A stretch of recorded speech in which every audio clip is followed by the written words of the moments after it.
to call the November meeting of the Zoning Board of Appeals to order. Welcome to the meeting. The board members that are going to be voting on the petitions before us tonight is Member Stephen Lianis, Member Monique Screen-Berry, Fire Chief Brian Nardelli, Member James Sweeney, and Member Kenneth Galligan, myself, who is Chair. Our Zoning Enforcement Officer this evening is Acting Building Commissioner. Clerk to the Zoning Board, Mr. William Forte. Our Recording Secretary is Monica Fragazzo and Lily Godiva.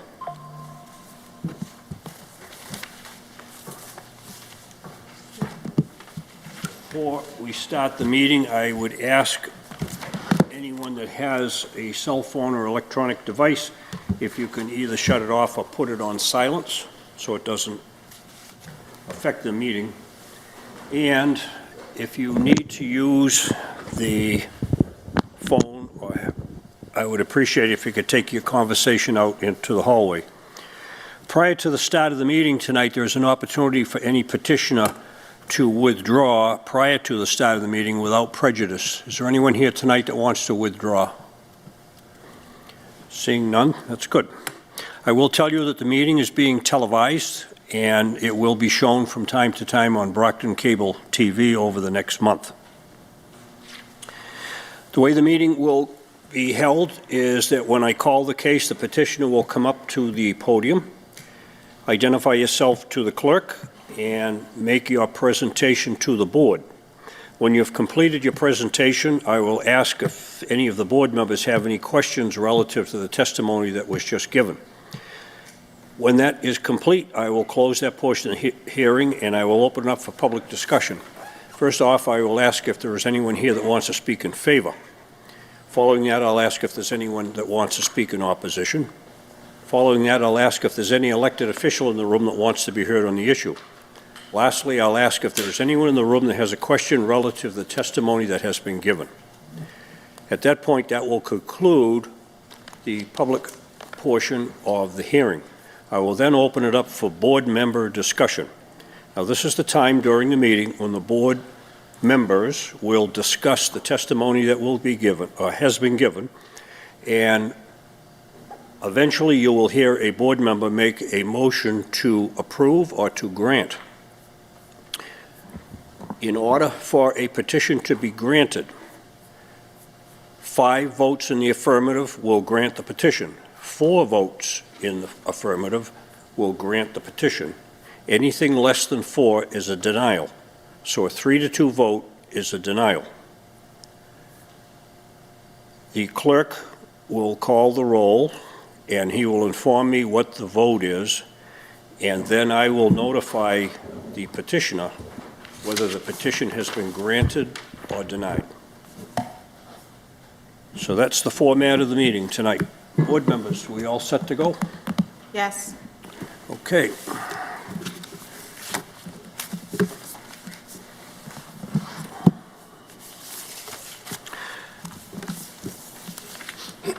The first case this evening is 2562, the petition of Mauro D. Macedo, 22 Pond Street, Billerica, Mass., for a special permit seeking relief from Section 2739, Table 1, for a roof addition lacking front and side setback in R3 zone located at 119 Harvard Street.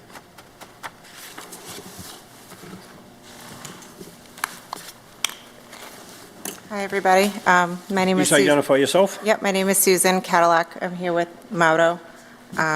This is not Mauro, this is Sophia, Mauro's daughter. Could you just repeat that? Maybe bring the microphone a little closer. Sure, yep. My name is Susan Cadillac, and this is Sophia Mauro's daughter. So the existing front porch that was there before was in really bad shape. It was 16 by 8. So the new proposed size is smaller. It's 12 feet by 5. The right side setback would remain unchanged, which is 4.3 feet from the required 10. In the front, while it still doesn't meet setback, would be improved. Required is 20 feet. Existing is 7.8, and it would be 10.9. So it doesn't quite meet setback. So that's the size of the new proposed front entry with a roof above.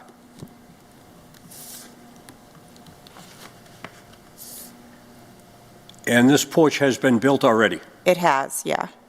Okay. And this porch is physically smaller than the one that it replaced? Correct, yep. The original was 16 by 8, and the new one is 12 by 5. Board members, any questions? Everybody's good? We'll close that portion of the hearing. Is there anyone here that wants to speak in favor? Seeing none, I'll close that portion of the hearing. Is there anyone that wants to speak in opposition? Seeing none, I'll close that portion of the hearing. Is there any elected official in the room that wants to be heard on the issue? Seeing none, I'll close that portion of the hearing. Is there anyone in the room that has a question relative to the testimony that has been given? Seeing none, I'm going to close that portion of the hearing. That completes the public discussion relative to the issue. I will now open it up for board member discussion. Board members. I think we run into a lot of this with front porch, the condition of a lot of the older ones. I'm fine with it as long as it doesn't get into be enclosed space. I don't know what other board members think about the relief. I think it's already built, obviously. Not that that would deter us, but I think it's built. It looks nice. I went by it. It's obviously was a hazard before. Unfortunately, it has to then come before us after it was already built. But I don't think we're breaching new ground with this. The house predates our zoning of 1967, and when I went down and looked at it, this porch definitely is better than what was there, and it's actually smaller than what was there. I would suggest to the board that maybe the best course of action is to have a finding that what has been built is no more intrusive than what the old one was. It's not going to negatively affect the neighborhood. And actually, it sits further back from the sidewalk setback than the original one. So that would be my suggestion. If you want to go along with that, we'll do a finding. We'd get rid of the special permit then? I think so. Okay. I would agree. I would agree.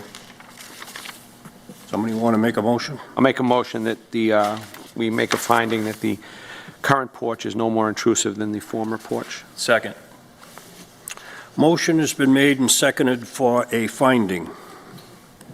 Will the clerk please call the roll? Mr. Linus. Yes. Chief Brian Nardelli. Correct, yes. James Sweeney. Yes. Monique Screenberry. Yes. Kenneth Galligan, Chair. Yes. Mr. Chair, that's 5 in the affirmative, none in the negative. The vote is 5 in the affirmative, none in the negative. The petition is granted. Thank you. Good luck.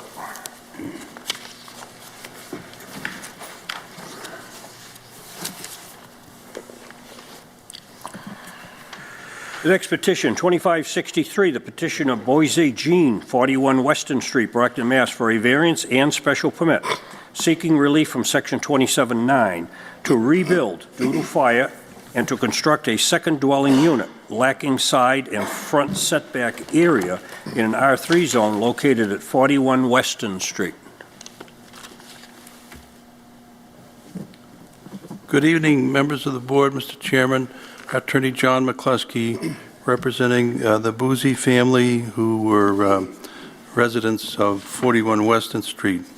As I'm sure the chief knows, and perhaps others, this was a property that burned to the ground in March of 2025.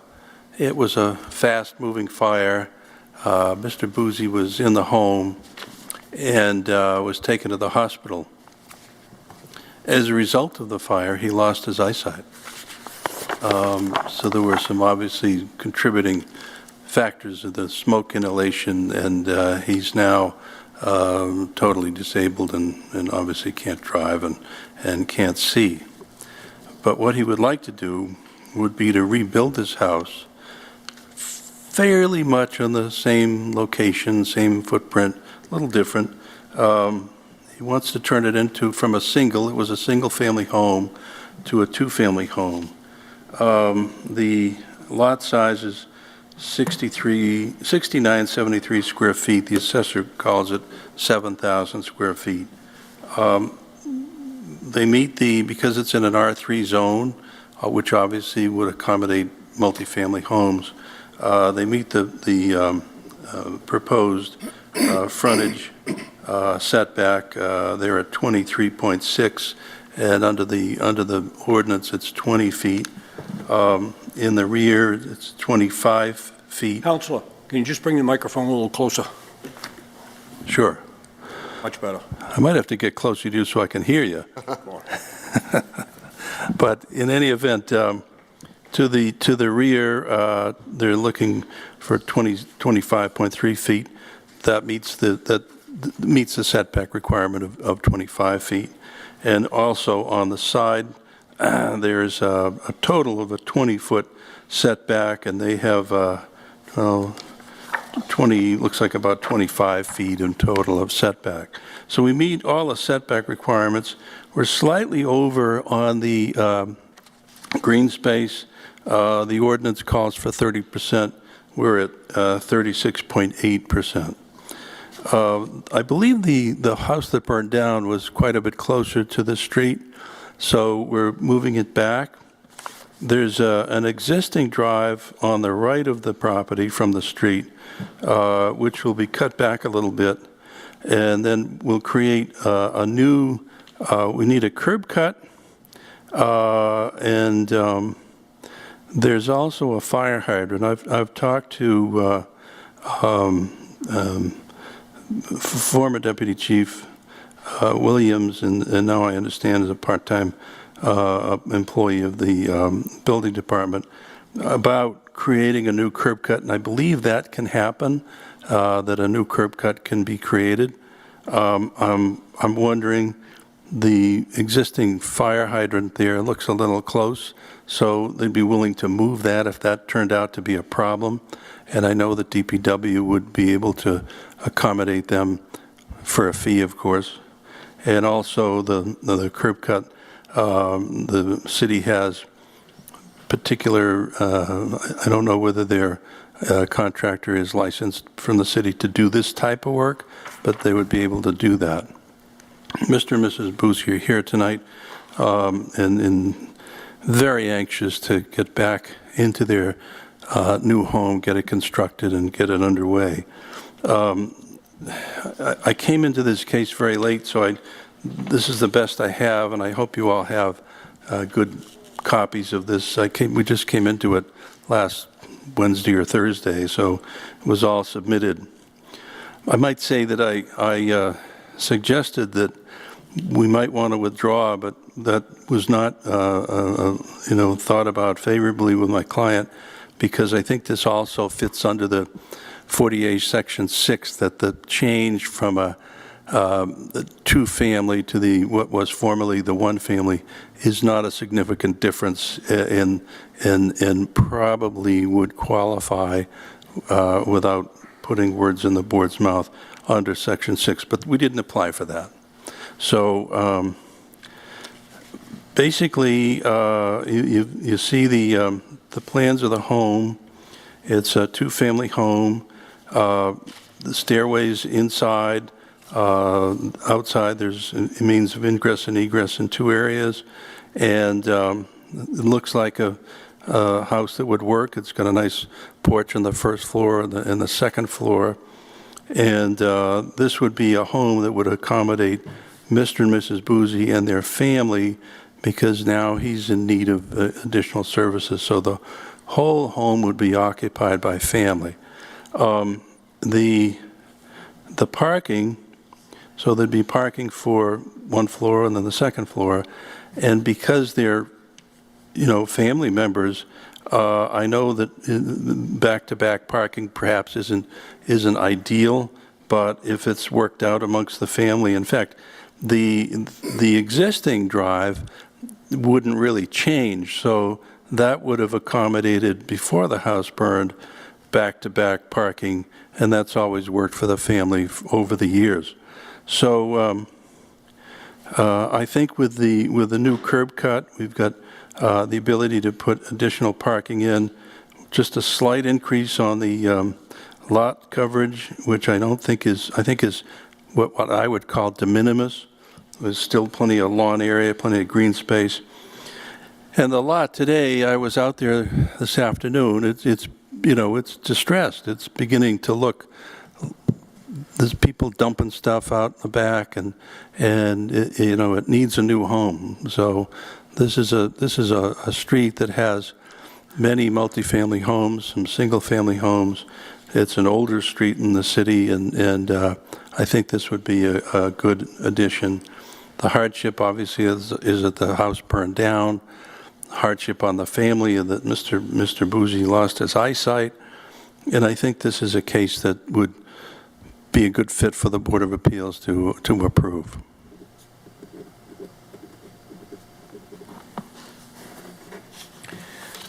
In the application, there's a request for a variance and a special permit.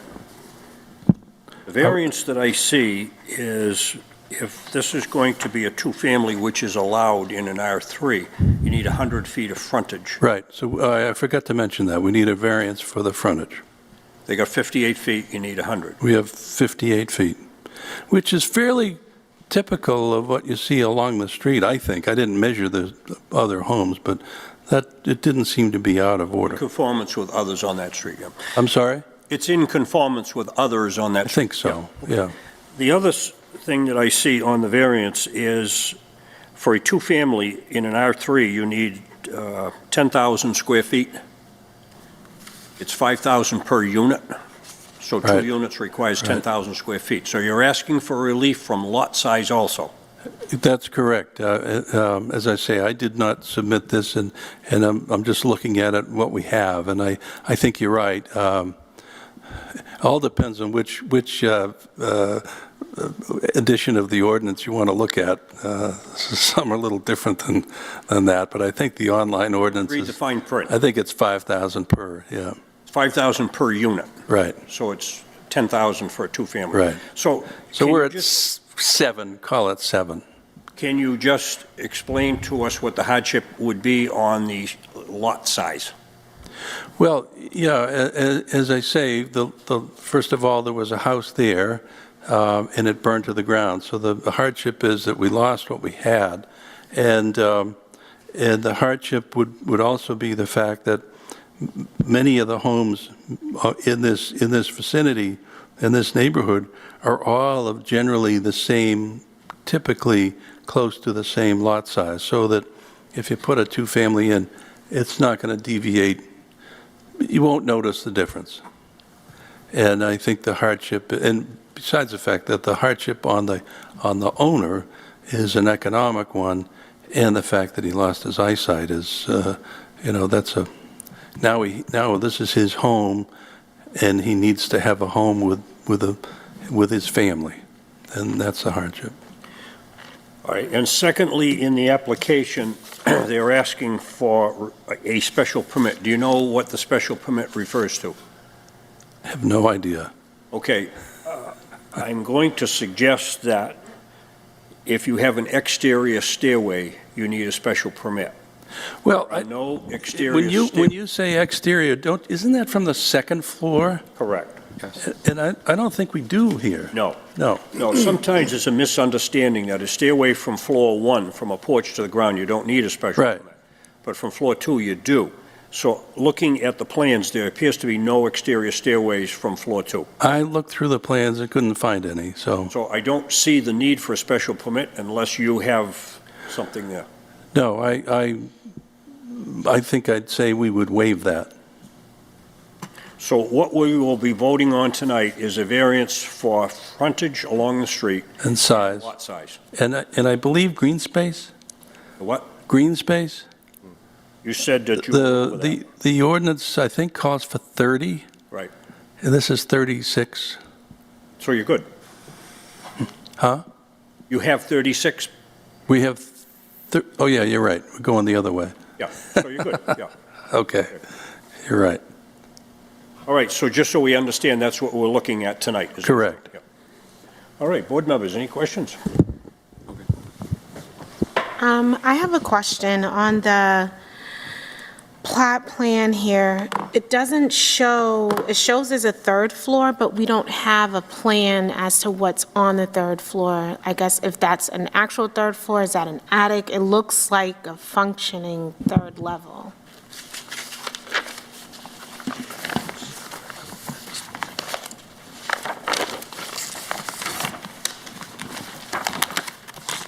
I think if you look at the plan, do you have one that says proposed attic? That's the third floor. No, mine says proposed roof plan is after the second floor. May I, Yeah, it says proposed exterior elevations. It shows the front elevation, shows windows on the top floor. Yeah, I don't see an attic floor I show you on this? our plan, yeah. I didn't submit these plans, but I would think that they're in there. So it doesn't say third floor, it says proposed attic. Oh, okay. Yeah, we don't have, I don't know, do you? Is that not in there? No. No. Okay. So there's more bedrooms, there's an another extra bedroom up there, it bedroom, looks a like. bathroom, a So closet. there's one bedroom, fourth bedroom, closet, and a bath. Yeah, there's, And and a TV room. I didn't check the online version. Mr. Clerk, do you know if this made the online version? The plan? No, but I will say that if you are granted a variance, you are being granted a variance for a two-family house. Yes. So whatever happens on the top floor cannot be a third family without coming back. No, that's correct. And what shows here is a TV room and a bedroom. Sounds like a man cave on the roof. Technically, whoever occupies floor number 2 can also occupy number 3 and will still maintain a two-family. Two-family, But they cannot convert the top floor to a three-family because it's totally agreed. two-family. Totally agreed. There's no provision here for a kitchen, just a closet and a bath. No permanent living space on the top floor. Yeah. Separate living space, yeah. That answer your question? Good? Yes, thank Okay, you. everybody good? Okay, I'll close that portion of the hearing. Is there anyone here that wants to speak in favor?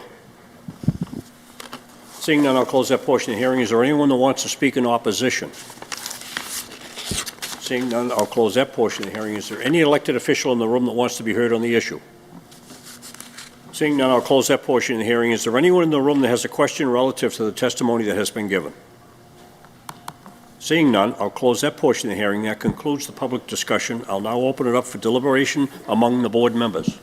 Board members. Yeah, I think considering this is in an R3, the request for frontage and overall size is within, it's within a reasonable ask, so I would be in favor. The lot sizes appear to be very consistent with other lot sizes on that street, and many of the houses adjacent to this are all multifamilies. So it's- We need to make a stipulation on making sure that that third floor is not made into a third family. You can make that as a stipulation that the house shall not be more than two families. Okay, I'd like to make that stipulation. So I'll motion to approve. Second? So what we're approving is relief on lot size and frontage. Okay, motion's been made and seconded with the stipulation that the house shall remain no more than a two-family dwelling. All right, clerk, please call the roll. Mr. Lannis? Yes. Chief Nardelli? Yes. Mr. Sweeney? Yes. Ms. Greenberry? Yes. Chair Galligan? Yes. Mr. Chair, that is 5 in the affirmative, none in the negative. Thank you very much. Vote is 5 in the affirmative, none in the negative. The petition is granted.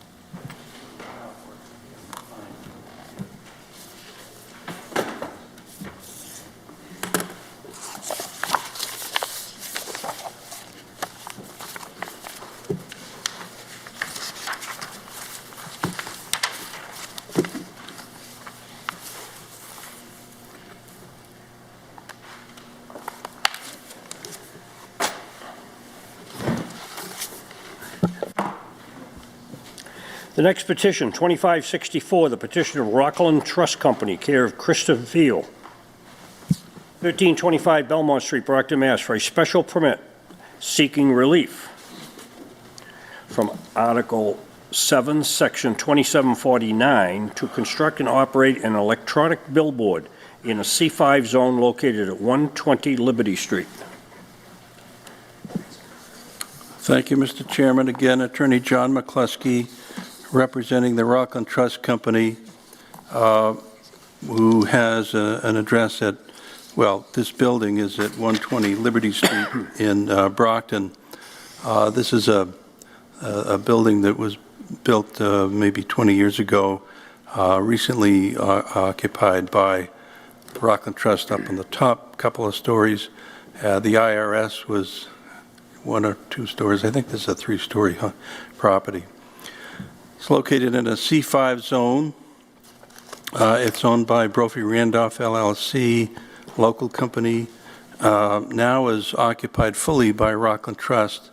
It's not a banking location, but it's an administrative location, and they're right by the highway Route 24. They want to do an electronic sign, and I would call this basically an accessory sign. And accessory versus non-accessory, I think the difference is that some of the signs that you see along the highway are advertising this, that, and the other thing, car dealerships, hotels, etc. The Rockland Trust accessory sign would be primarily for business related to Rockland Trust, telling you about rates and branches and the things that they do in the community, which, by the way, Rockland is very, very involved in the community in the city of Brockton, helping out places like Father Bill's Place and other charitable organizations. So they would want to include, as part of their charitable part, would be to say to the city of Brockton, if you'd like to advertise some event that's going on in the city of Brockton, we'll be happy to have you do that for free.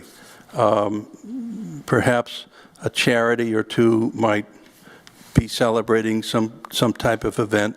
They would do that for free. But primarily, this is an accessory use to the banking business, the Rockland Trust banking business, which cuts it apart a little bit from the other type of signs in the city. And so essentially, this falls under Article number 7, Section 2749, which regulates the location, size, and lighting of the signs. With the application, we've submitted the lighting intensity, that this falls well within the regulations of the city and state as far as the intensity of the lights. The lights would go on as early as 7 a.m. and by ordinance would be off by 11 p.m. We also have to be approved by the Commonwealth of Mass Department of Transportation because it runs along the highway. So there's a separate permit that after we come here, we would have to go to the Department of Transportation, which I'm finding actually that a lot of applicants haven't done. Even though it's a regulation, I'm searching around and finding that that's a lot of people, maybe they don't know about it, but we know about it. So, and I've reached out to the Department of Transportation about this and what the process is. It falls under 700 CMR 3.17, which is a Code of Mass Regulations. There's no branch on site. Basically, as I say, this is a special permit, and the ordinance requires, in acting upon the special permit, the board shall take into account the general purposes and intent of the chapter in order to preserve the community values, may impose conditions and safeguards deemed necessary to protect the surrounding neighborhood, in addition to applicable requirements of the chapter. So our closest neighbor, as far as a sign neighbor, is Sign Design. Sign Design has designed this sign for us, and they're, so part of our neighborhood, if you will. and obviously by designing this sign, they're in favor. Here are some of the other signs in the locality. Smaller sign for Honda. There's a blank sign here. So they're all further than 1,000 feet, and that's by requirement under the state regulations that we not be 1,000 feet within any other signs that are required to be approved by the Commonwealth of Mass. So I think that what would happen here is that people would be driving along the highway, north or south, would see advertising related to Rockland Trust and occasionally City of Brockton or a charity. And Rockland has always been a great neighbor to the City of Brockton, been here for many, many years, has several branches throughout, and I think this would just be a good fit and well within keeping of the ordinance.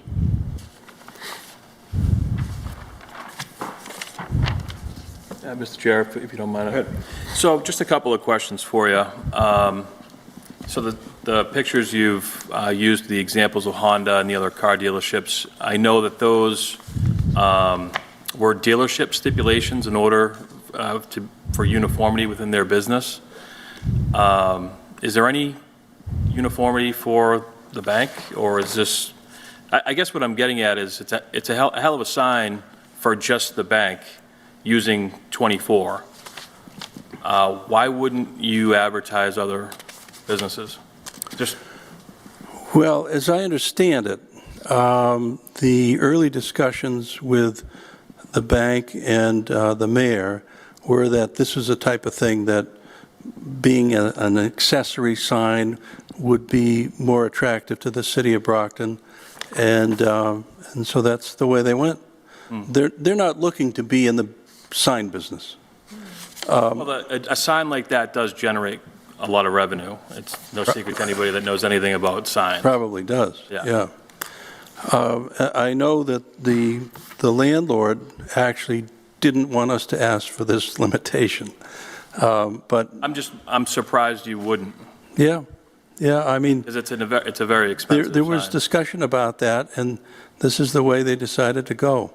And I think if there was any variance from that down the road, we'd have to come back to you, because that would become a non-accessory sign. So is there any light blocking technology? Is there what? Light blocking technology? Like a screensaver on your cell phone? Is there any light blocking technology? I never heard that question before. It's on a lot of these, yeah. Yeah. You can identify yourself. Yes. Hello, I'm Ed Kenny. I'm with Watchfire Signs, with the manufacturer of the display. So light blocking technology, we have louvers that are built into the front of the sign. Basically, they look like little plastic tabs, and they kind of block direct sunlight from washing out the display, but also make sure the cone of light is restricted to about 160 degrees or so. So basically, any of the billboards you see up and down Route 24, 95, Watchfire Signs is the largest provider of digital billboards to Clear Channel, independent operators. So basically, when you're driving up and down the highways, the billboards you see, 9 times out of 10 is going to be a Watchfire product. The signs do automatically dim throughout the day, so they run on 100% brightness when it's sunny out, and then we'll dim down to 10% of its brightness at night, so it's not too bright at night, doesn't look like Las Vegas. And as mentioned, the sign can be programmed with run times, on and off times, so whatever the ordinance is, we can make sure it's programmed, and it cannot be overridden by the end user. So, if the sign's supposed to be off at 10 o'clock, the sign will be programmed to go off at 10 o'clock, and the bank can't go in and say, well, we want it to be on until 11 o'clock. So I guess, this leads me to my next question. You're seeking relief from a residential neighborhood, and the light blocking technology would be helpful. Would you see that in this case? We did provide a light study. I don't know if it's in any of the forms that are here. Yes. There is So one. we've worked extensively with the International Sign Association, the Outdoor Advertising Association of America, basically the two bodies that govern digital signage, especially on highways. And in that sheet, it talks about like the brightness levels at a certain distance. So to be compliant, you need to be under 0.5 candelera. Again, unit of measure for light. We come in at 0.03, so we're well below that limit. So there's no significant spillover that's going to, intrude on any residential properties in the area. Thank you. No problem.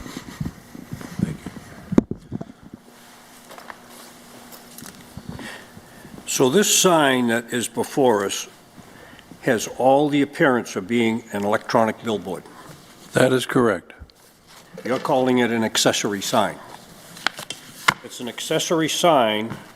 It cannot be over 25 feet high. And we're asking for relief from those dimensional restrictions. Well, I don't know if you are. Secondly, it would appear that this sign is within 100 feet of a residential area. The residential area is on Manley Street. If you look at the zoning, the R district for residential zoning goes right down the middle of Route 24. There is nothing here that shows us the distance between this sign and the center of Route 24, which would be the residential area. Secondly, you're telling us that this sign will not be closer than 1,000 feet to any other electronic board. That's correct. There is nothing here that says that there is any distance. We're taking your word that you're telling us it's over 1,000 feet. Oh, I think No dimensions that show that. it's in the plan, right? Hi, everybody. Scott Clement with Sign Design. Yeah, so what we have, our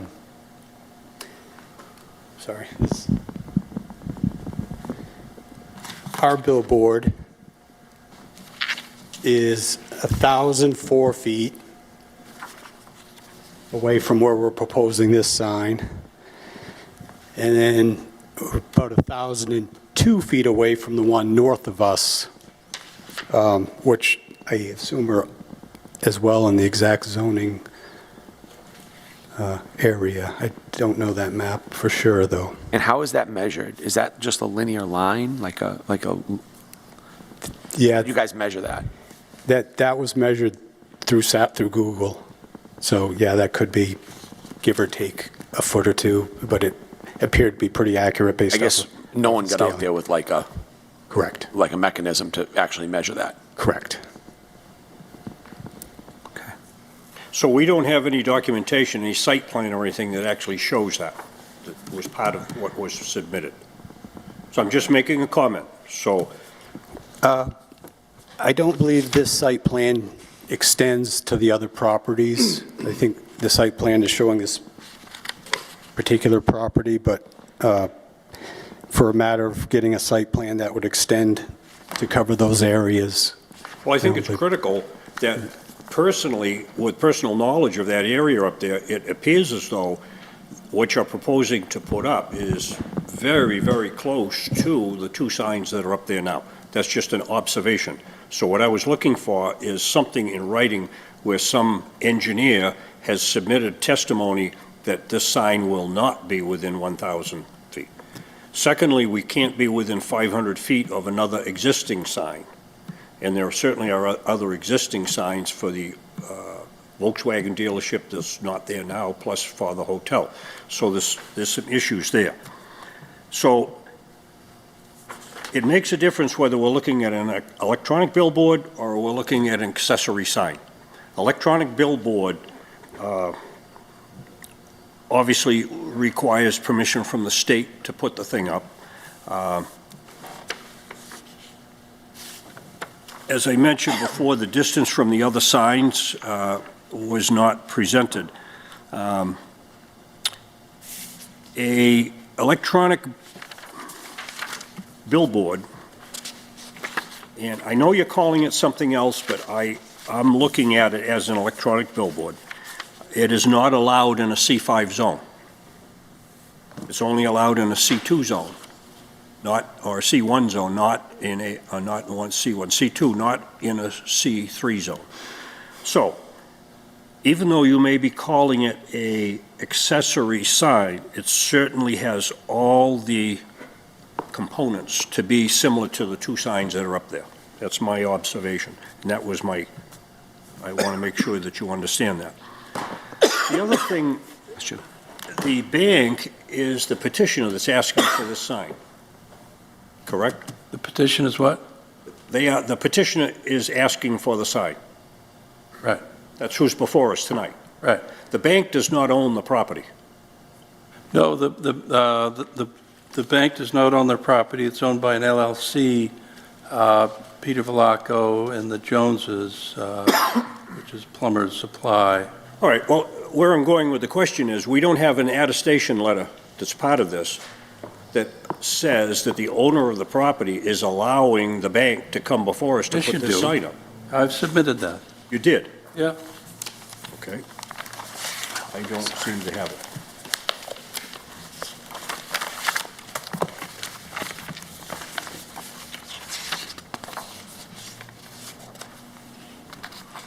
Well, anyway, those were a couple of... Well, let me tell you this, as an officer of the court, and I'm looking for the document now, I spoke with, and I'm quite sure I submitted the permission from Peter Velasco, who's the manager of the LLC,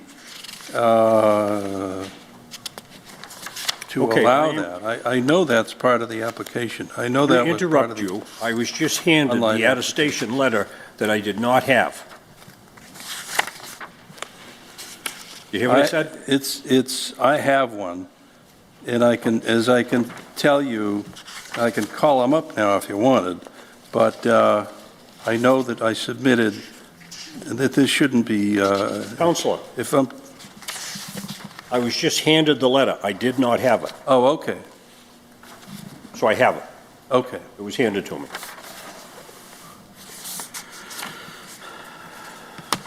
All right.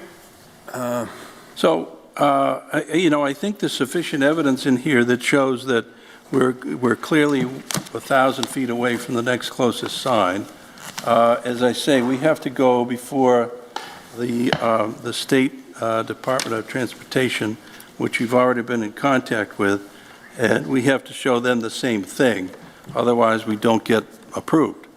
And so that is a basic criteria, but I know it's in these plans that show that we're 1,000 feet or more away from these other signs.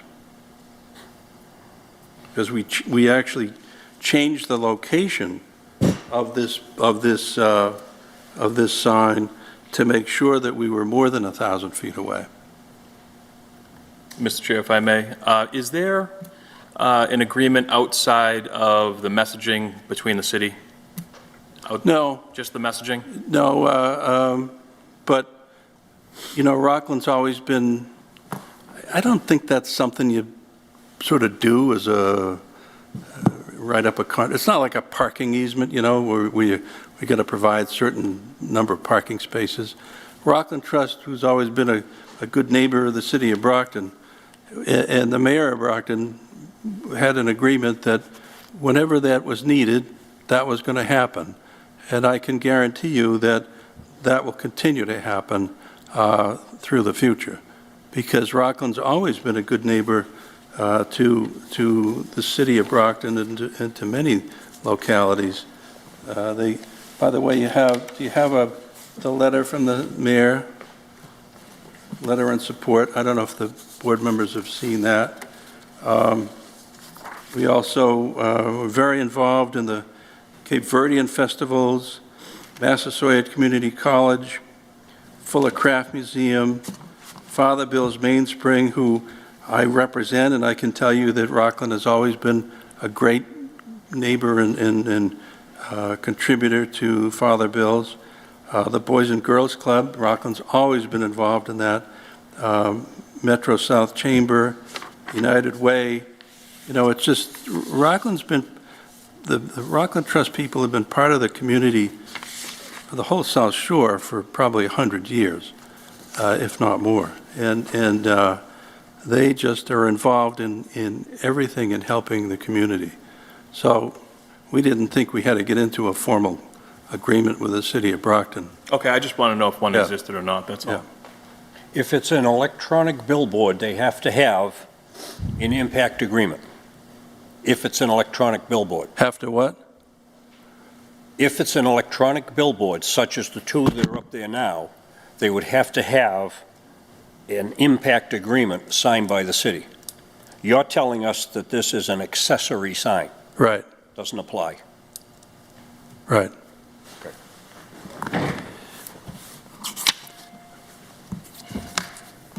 All right, any other questions from board members? All right, I'm going to close that portion of the hearing. I'm going to now open it up for public discussion. Is there anyone here that wants to speak in favor? We do have a letter that has come into the board. It has come from the office of the mayor, and the letter, I will not read the entire letter, but basically he is supporting the application of the petitioner tonight for this billboard along Route 24. So there's a letter of support for that. Thank you. Well, all the board members have that, correct? Correct. Right. Is there anyone else tonight that wants to speak in favor? Seeing none, I'll close that portion of the hearing. Is there anyone that wants to speak in opposition? Seeing none, I'll close that portion of the hearing. Is there any elected official in the room that wants to be heard on the issue? Seeing none, I'll close that portion of the hearing. Is there anyone in the room that has a question relative to the testimony that has been given? Seeing none, I'll close that portion of the hearing. That concludes the public hearing. I will now open it up for discussion among board members. Board members.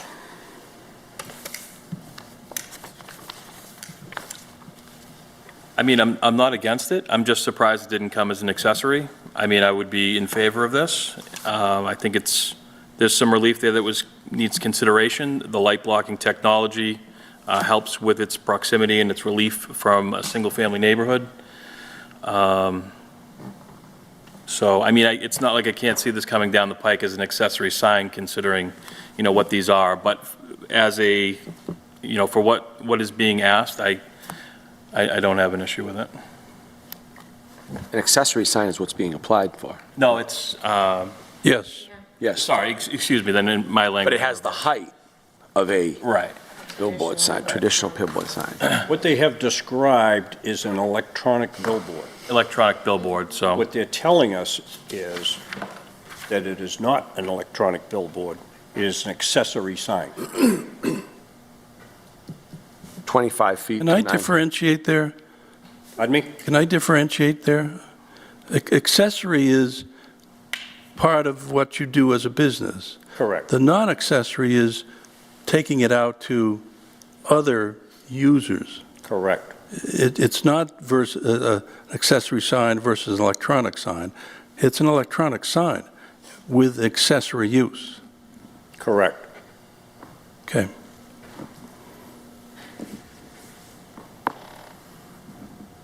So one of the things that I am concerned with is we don't know if these two signs are within 1,000 feet. They tell us that they are, but they don't confirm that. Secondly, this is up against a residential zone, which is not allowed, and it's 100 feet from the residential zone to the property line where the sign is. There's nothing telling us what that distance is. It appears to be that it is within 100 feet, but that is not there.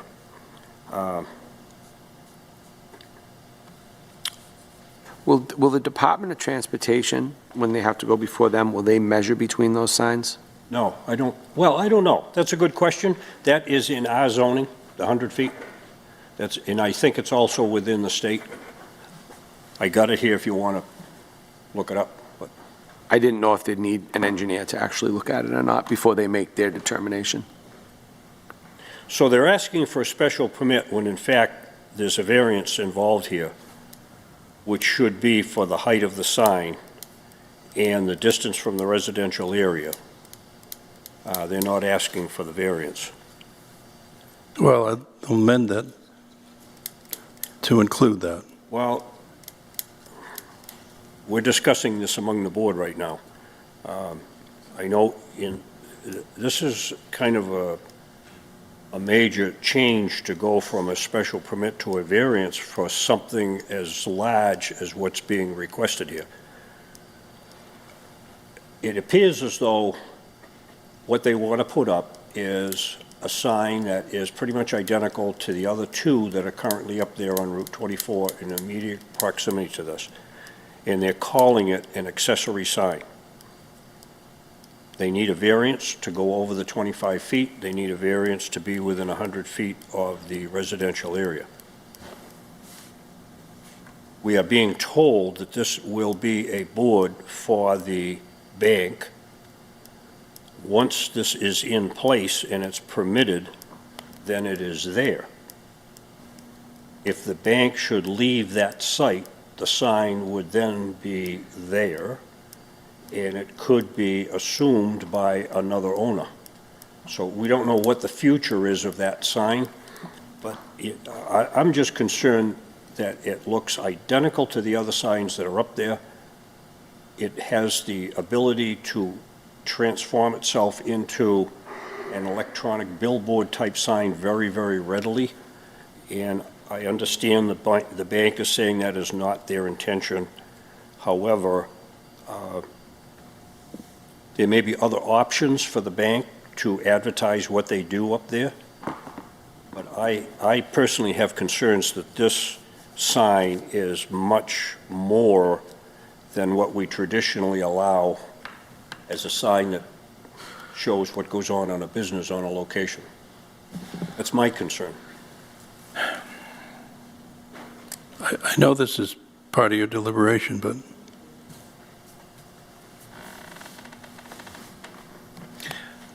Yeah, again, I don't necessarily have an issue with it. I can easily see what the request will be in the future, but as it stands, there's,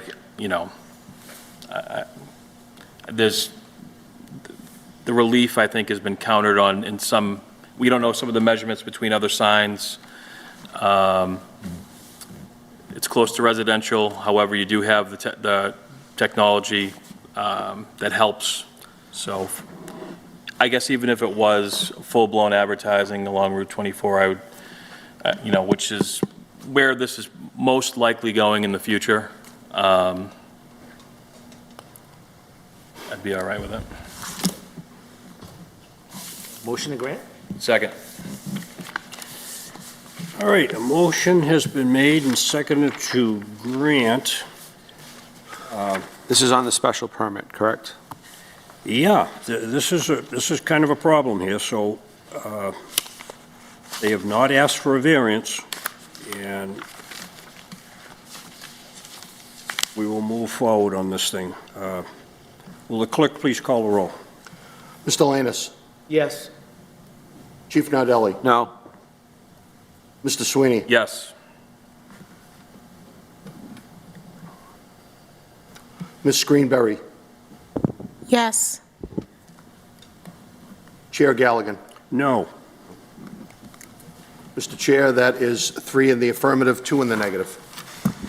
The vote is 3 in the affirmative, 2 in the negative. The petition as presented is denied. okay. We'll be back.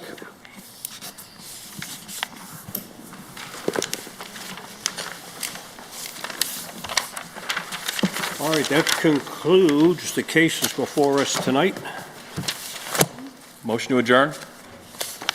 Motion has been made to adjourn. We are adjourned. Good job, guys. We're flying through the first So two. Yeah, Monica, 55 minutes. we have 9 cases next month? 9? I didn't think there was 6. You lied.